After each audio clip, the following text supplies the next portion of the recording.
Monsieur le Président, pour commencer, notre groupe salue le fait que l'Assemblée plénière du Conseil régional se tienne ici à Rouen, 2 semaines et demie après l'incendie au sein des usines Lubrizol et Normandie Logistique. Il s'agit de la plus grande catastrophe industrielle de ces 18 dernières années, en France, après AZF en 2001, à Toulouse. Ce terme de catastrophe, d'ailleurs, a eu du mal à apparaître rapidement dans les mots choisis par les représentants de l'État.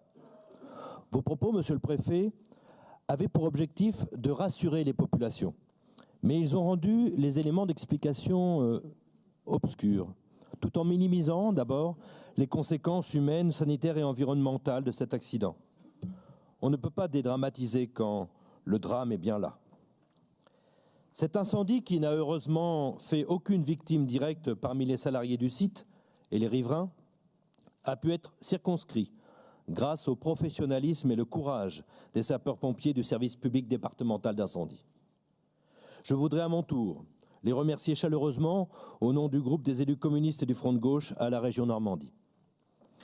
Ces moments nous rappellent l'importance de l'engagement de toutes celles et ceux qui œuvrent pour les services de secours, parfois au péril de leur vie ou de leur santé, comme ce fut le cas ici, dans les premiers temps de l'intervention, sans équipement adapté.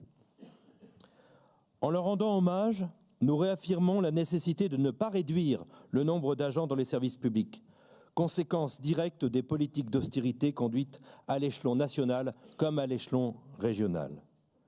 Ces agents sont indispensables dans la gestion de ce type d'événements, que ce soit les pompiers pour faire face au feu, les policiers pour assurer la sécurité des personnes et de la circulation, les agents hospitaliers qui travaillent, qui accueillent les victimes physiques et psychologiques, les agents des établissements scolaires qui prennent en responsabilité les enfants et les jeunes, les agents de la DDTM, de la DREAL, de la ARS et d'autres services de l'État qui préconisent les mesures de gestion de crise, les agents des communes encore, qui ont procédé à des opérations de nettoyage et bien d'autres encore.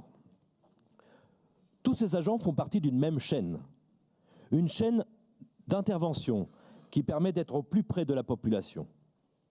Mais un maillon essentiel de cette chaîne, contribuant à cette réactivité dans la proximité, a quelque peu été oublié dans la gestion de cette crise. Les élus locaux et en particulier leurs maires. De trop nombreux maires ont fait état d'un dysfonctionnement manifeste du système d'information, de communication et de préconisation à leurs égards.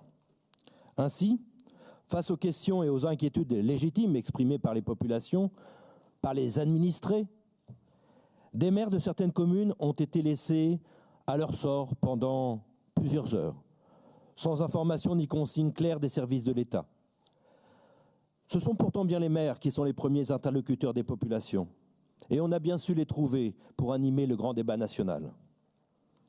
La préfecture doit pouvoir s'appuyer sur eux pour transmettre les informations, à condition qu'ils les aient reçues. Et inversement, les maires veulent prendre des décisions les mieux adaptées possibles, en étant éclairés par les services de l'État. Ainsi, des mesures différentes ont été prises par les communes. De quoi ramener encore de l'incompréhension chez nos concitoyens. Monsieur le Préfet, vous proposez une solution qui consisterait à informer individuellement, directement, chaque habitant par voie de SMS ou de message direct. Ça peut être une avancée, mais cela ne suffira pas, parce que chaque habitant restera avec ses questions sur sa conduite à tenir et il se tournera quand même vers son maire. Des déclarations différentes, voire divergentes des membres du gouvernement, ont rendu inaudible, parfois suspecte, la position de l'État. Nous souhaiterions savoir comment sera mis en œuvre le retour d'expérience sur le dispositif de prévention, notamment l'information du public et l'organisation du dispositif pour remédier sans délai aux dysfonctionnements constatés.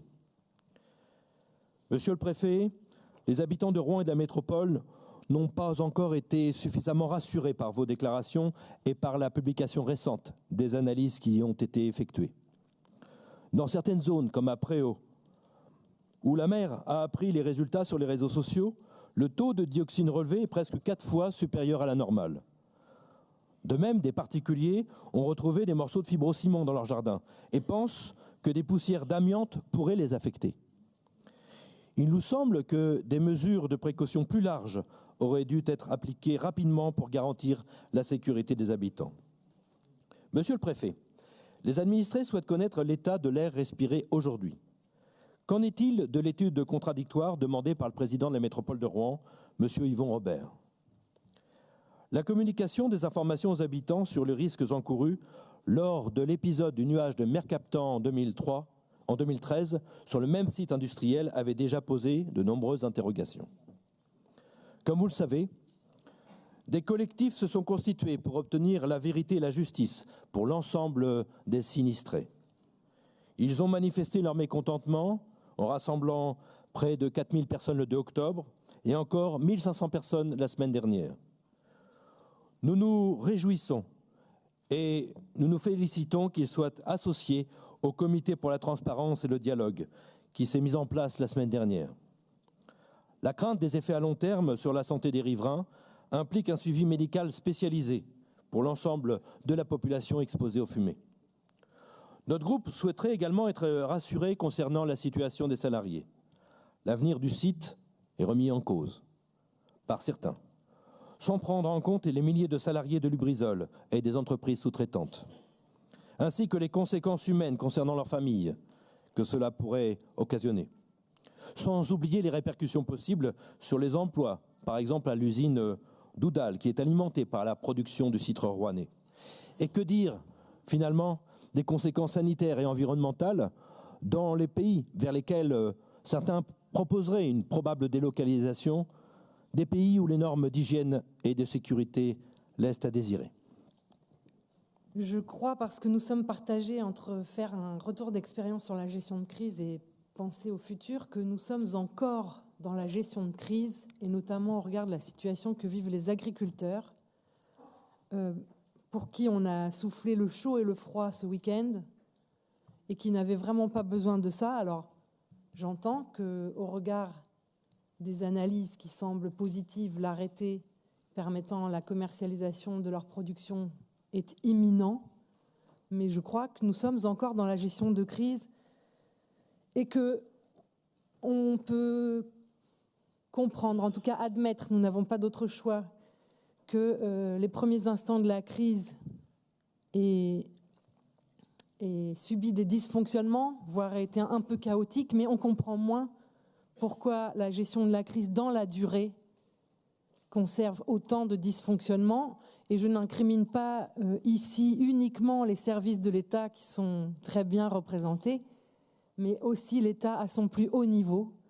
Parce que, comme d'autres ici, j'ai participé vendredi à l'installation du comité de suivi et de dialogue, et j'étais quand même un peu heurtée que 3 ministres, pas moins de 3 ministres, viennent, et on peut s'en satisfaire, mais viennent sans annoncer le moindre centime d'aide de l'État, à ce stade en tout cas, de même que aucune des annonces médiatiques des premières sommes que Lubrizol est censé mettre sur la table pour gérer cet accident n'a été confirmée.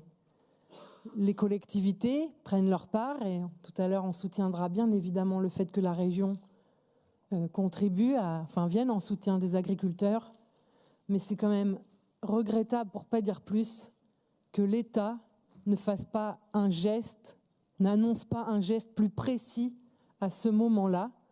On ne peut pas inscrire, et c'est tout à fait juste, le principe de précaution dans la Constitution et ne pas en tirer toutes les conséquences concrètes. Il me semble qu'il reste de nombreuses attentes et à moins que j'ai manqué d'ascension, je crois que nous n'avons pas encore la vérité sur la totalité des produits stockés chez Normandie Logistique. Or, à plusieurs reprises, ça a été évidemment une question posée avec force. Je voudrais rejoindre ceux qui, d'autres avant moi, ont montré combien les élus locaux sont indispensables dans la gestion de cette crise. Un tout petit exemple, un maire du Pays de Bray m'a expliqué que se réveillant le 26 septembre à 6h30, grâce à France Bleu, qui a fait, je le souligne au passage, un formidable boulot, apprend ce qui s'est passé. À 10 heures, dans sa commune, les premières suies retombent. Et c'est seulement vers 13h, 13h30 que le dispositif Gala l'informe et lui donne des éléments. Je crois que ça n'est pas acceptable. Un autre maire me dit, et ça mérite qu'on y réfléchisse les uns et les autres, que les maires sont le maillon qui a encore du crédit dans ce pays. On peut regretter qu'ils soient peut-être un peu trop seuls aujourd'hui dans ce cas, mais en tout cas, ça oblige à s'appuyer sur eux encore plus. Pour ne pas être trop longue, je voudrais dire, et là encore en m'adressant aux services de l'État qui sont présents, que pour ce qui nous concerne, nous considérons que nous avons besoin de l'État, que nous avons besoin d'un État fort avec des services efficaces, avec des moyens financiers et humains. Et ça doit aussi être interrogé à l'avenir dans ce que nous vivons et avec une législation, ça a été évoqué, également protectrice, parce qu'à la faveur de la suppression des CHSCT, qui avaient un savoir-faire et une expertise extraordinaire en la matière, à la faveur d'assouplissement ou de simplification, selon un terme que certains apprécient beaucoup, qui en fait font reculer le droit de l'environnement et les protections, à la faveur aussi du droit des affaires, qui fait en sorte que la puissance publique a de moins en moins de droit de regard dans ce qui se passe dans les entreprises, eh bien, nous voyons que nous sommes de moins en moins protégés. Je pense qu'il faudra revenir sur tous ces sujets-là, que c'est d'ailleurs la condition pour que nous puissions préserver et développer notre industrie ici en Normandie, parce que, sachons-le, si ça n'est pas ici, sous nos exigences sociales, environnementales, et nous avons raison d'avoir des exigences extrêmement fortes et rigoureuses, si ça n'est pas ici que nous produisons un certain nombre de produits précisément, alors ce sera dans d'autres pays où le coût du travail est moins élevé, où les normes sociales et environnementales sont plus faibles. Mais chacun le sait ici, la pollution n'a pas de frontières. Et donc moi je tiens au développement et au maintien de l'industrie ici, mais pour qu'elle puisse être maintenue ici, alors il faut que ce soit dans les conditions les plus sûres possibles. Je vous remercie.